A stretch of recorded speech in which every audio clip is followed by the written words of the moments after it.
यार इस मुल्क में पिज्जा तो 10 मिनट में आ सकता है, लेकिन फायर ब्रिगेड और एम्बुलेंस किसी की जान बचाने के लिए 40 से 50 मिनट तक भी नहीं आती। और यार जुल्म की इंतहा देखो कि इस बिल्डिंग को गिराने का हुक्म 2016 में दे दिया गया था, क्योंकि इस बिल्डिंग में ना तो कोई फायर एग्जिट था और ना ही धुआं निकलने की जगह।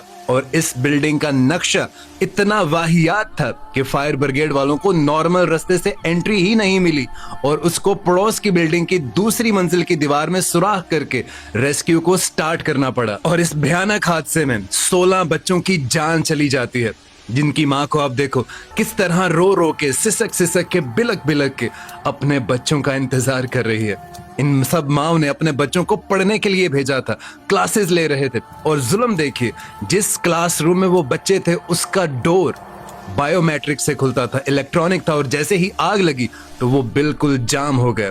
बच्चे वॉशरूम में घुसे, लेकिन वहां पर जहरीले धुएं ने उनकी जान ले ली। और जो बच्चे वहां से निकल पाए वो ऊपर छत की तरफ भागे, लेकिन छत का डोर लॉक था, ताला लगा हुआ था, और वो भी वहां पर ट्रैप होके रह गए। और कुछ बच्चों ने हिम्मत दिखाई, वो खिड़की को तोड़कर, शीशे की खिड़की को तोड़कर वहां रस्से के जरिए से नीचे आने की कोशिश में लगे रहे और थोड़े बहुत कामयाब हुए।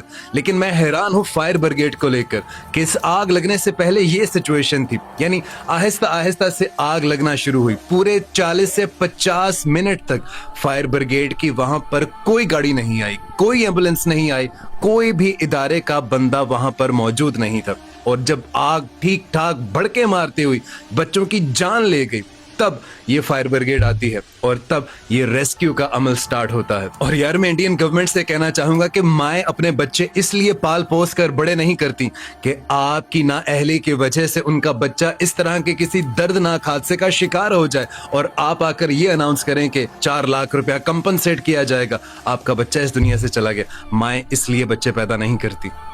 अपने करप्ट सिस्टम को बदलिए। और कभी कभी तो मुझे लगता है कि हमारे जैसे मुल्कों में सबसे बड़ी अचीवमेंट ये नहीं है कि आपने नीट का पेपर क्रैक कर दिया, आपने ISSB का पेपर क्रैक कर दिया, आप कोई बहुत बड़े अफसर बन गए हो, CEO बन गए हो।